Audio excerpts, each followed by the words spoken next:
ہم حاضر ہیں. مادام ٹوساڈ لندن میں موم کے مجسموں کا عجائب گھر ہے. ہر سال اس عجائب گھر کو دیکھنے لاکھوں سیاح لندن آتے ہیں.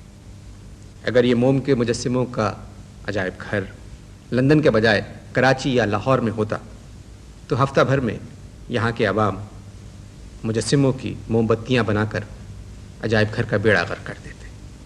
قصور عوام کا نہیں ہے، قصور ان دو اداروں کا ہے جن کا تعلق براہ راست عوام سے ہے. آپ سمجھ گئے ہوں گے میری مراد ہے KESC اور واپڈا سے. ہماری خوش نصیبی کہ آج ہمارے درمیان بجلی کے ادارے کے ایک اعلیٰ افسر موجود ہیں. لائٹ ہوگی آپ کے پاس؟ لائٹ کے لیے تو ہم نے آپ کو یہاں زحمت دی ہے.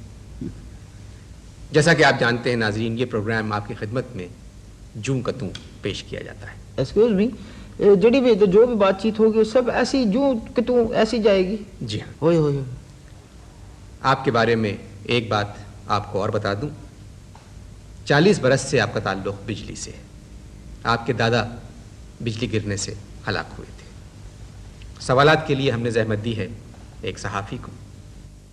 صحافی کے ساتھ تشریف رکھتی ہیں ایک سوشل ورکر خاتون خانہ ہے. آپ کا گھر کراچی کے خوبصورت اور بڑے گھروں میں سے ایک. خاتون کے ساتھ تشریف رکھتے ہیں ایک ریٹائرڈ سول سرونٹ. پروگرام شروع کرتے ہیں. سوال کے لیے میں زحمت دے رہا ہوں صحافی کو. آپ نے بجلی کو بھی کوئی کھیل سمجھ رکھا ہے؟ ارے آپ کو غلط فہمی ہوئی ہے، میں کوئی کھیل نہیں کھیلتا، میں تو کرکٹ بھی نہیں کھیلتا. اور جو سوال جو ہے ذرا تہذیب کے لہجے میں کریں.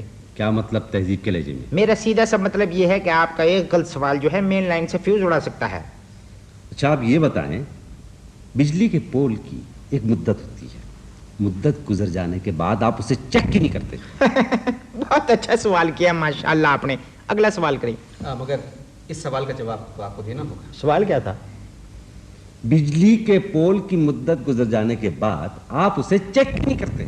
بات دراصل یہ مسٹر صحافی، ہم بجلی والے جو ہے چیک پہ یقین نہیں رکھتے. تو اس کا مطلب یہ ہوا کہ آپ صرف کیش میں یقین رکھتے ہیں. آرام سے بات کیجیے، آرام سے مسٹر صحافی. میں کہہ رہا ہوں مستقبل تمہارا تاریخ ہو جائے گا. سمجھ میں آئی بات؟ اپنی بیگم سے کہہ دینا کہ فریج میں سے جو ہے شربت کی بوتل نکال لے. سچی بات کیوں نہیں کہتے؟ جس علاقے میں پتی اس علاقے میں بتی. میں کہہ رہا ہوں ختم. تمہاری بجلی گئی، بیگم سے کہہ دینا شربت کی بوتل نکال لے. میں کہہ رہا ہوں. نہیں تو آپ قسم کھا سکتے ہیں کہ آپ رشوت نہیں لیتے. او جی مجھے قسم کھانے کی کیا ضرورت ہے؟ میں کیوں اپنا ایمان خراب کروں ٹیلی ویژن پہ قسم کھا کے؟ میں تو ایک بات جانتا ہوں، جس طرح سے رشوت کو سارے پاکستانی برا سمجھتے ہیں اس طرح میں بھی سمجھتا ہوں. آپ کو پتا ہے 2 مہینے میں 2 AC بدلوائے ہیں میں نے. کیا کمشنر صاحب کو آپ جانتی ہیں؟ ایک AC ہمارے علاقے کا بھی بدلوا دیں. میں اپنے ایئر کنڈیشنر کی بات کر رہی ہوں. 3 فریج جل چکے ہیں، 3 ٹیلی ویژن ہمارے جل چکے ہیں بجلی کی وجہ سے، اور 2 VCR بھی جل چکے ہیں. آپ کے میاں کی استریاں کتنی ہیں؟ 1 ہے. چیک کریں. کیا میرا مطلب ہے آپ کو اصل شکایت کیا ہے؟ دیکھیے 8000 روپے بجلی کا بل آتا تھا. بجلی والے کو 2000 روپے دیے تو بجلی کا بل 700 روپے آنا شروع ہو گیا. اب جب بقرعید آئی تو کوئی پیسے ویسے نہیں دیے تو 11000 روپے کا بل آ گیا. یہ دھاندلی ہے، دھاندلی. اس کا مطلب یہ ہوا کہ آپ لوگ پیسے کھاتے ہیں. آپ تو بات نہ کریں. میں آپ سے کہہ رہا ہوں آپ کا تو مستقبل ہی نہیں، کل سے آپ کا حال بھی تاریخ ہے. مرتے مر جاؤ گے فیوز نہیں ملنے کا. میں تمہارے خلاف اخبار میں کالم لکھتا ہوں. میری جان ایڈیٹوریل لکھو، ہم پہ کوئی فرق نہیں پڑتا. میرے بھی کنیکشنز ہیں. کل تک سب کاٹ دوں گا. ارے آپ میں سے تو چنگاریاں نکل رہی ہیں. جی صحافی کی وجہ سے شارٹ سرکٹ ہو گیا. نہیں تو آپ یہ بتائیں کہ آپ بجلی کے بارے میں کیا جانتے ہیں؟ جذباتی کر دیا آپ نے اس سوال سے.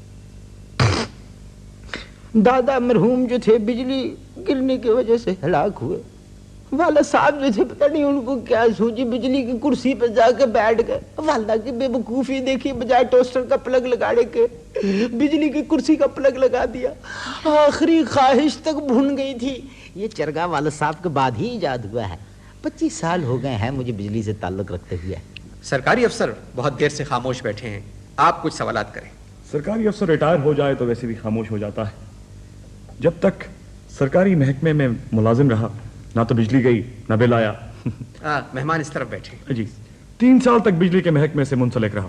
ان 3 سالوں میں گھر بھی بنا لیا اور بچوں کو باہر بھی بھیج دیا. اور اس بات کو کہ بجلی والے بے ایمان ہوتے ہیں